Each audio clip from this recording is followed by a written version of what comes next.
अध्यक्ष महोदय, मैं आपका धन्यवाद देना चाहता हूं। देश के बहुत महत्वपूर्ण सवाल पर आपने मुझे पूछने का समय दिया है। अध्यक्ष महोदय, ये सरकार किसी और का रिकॉर्ड बनाए ना बनाए, लेकिन पेपर लीक का रिकॉर्ड जरूर ये सरकार बनाएगी। अध्यक्ष महोदय, मुझे इसके बैकग्राउंड में नहीं जाना है कि पूछें। अध्यक्ष महोदय, मुझे बैकग्राउंड में नहीं जाना है कि कब, कैसे, किस संस्था को बनाया गया है। पूरे देश के छात्र इस पे आंदोलित थे। लगातार अखबार और सीबीआई की जांच के बाद चीजें सामने आ रही हैं, लोग पकड़े जा रहे हैं, जेल भेजे जा रहे हैं। मैं अध्यक्ष महोदय आपके माध्यम से पूछना चाहता हूं मंत्री जी से, क्या सेंटर वाइज जिन बच्चों को सबसे ज्यादा नंबर मिले हैं, क्या उसकी सूची जारी करेंगे?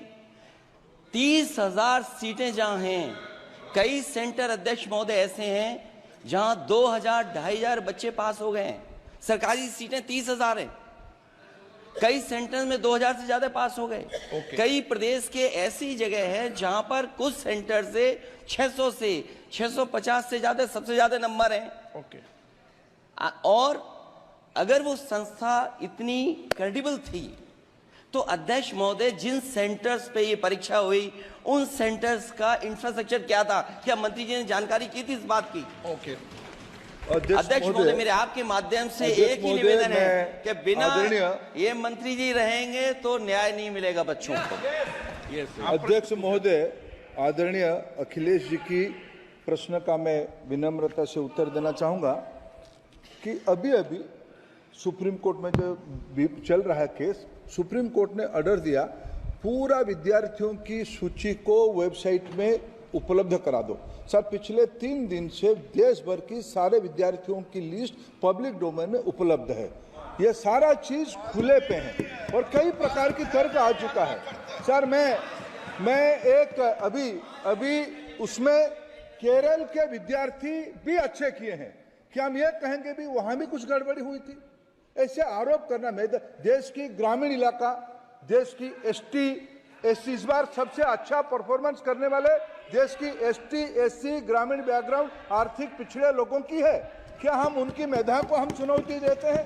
और बाकी रहा क्वेश्चन पेपर लीक की, सर मैं शुरू से मेरा एक स्टैंड रहा, राजनीति नहीं करना, लेकिन अखिलेश जी जब वहां दायित्व में थे उस सूबे की, सर सारे सूची है कितने बार उत्तर प्रदेश में क्वेश्चन पेपर लीक हुए हैं। माननीय एक मिनट प्लीज, एक मिनट। राहुल गांधी जी, आप प्रश्न पूछना चाहते हैं? Speaker sir, it's obvious to the whole country. It's obvious to the whole country that there is a very serious problem in our examination system.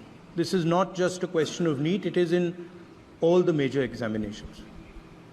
Now, the minister has blamed everybody except himself.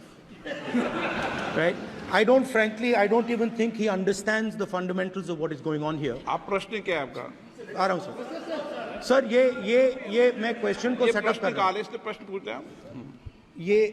The issue is that there are millions of students in this country who are extremely concerned at what is going on and who are convinced that the Indian examination system is a fraud.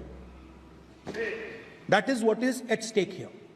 Millions of people believe that if you are rich and if you have money, you can buy the Indian examination system. And by the way, and this is the same feeling that the people in the opposition have. And that is why we are asking some very simple questions to Honorable Minister.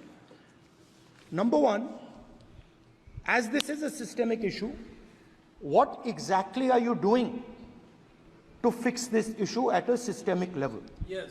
That's the first question. Okay. Question में चल रहा है अभी। Please.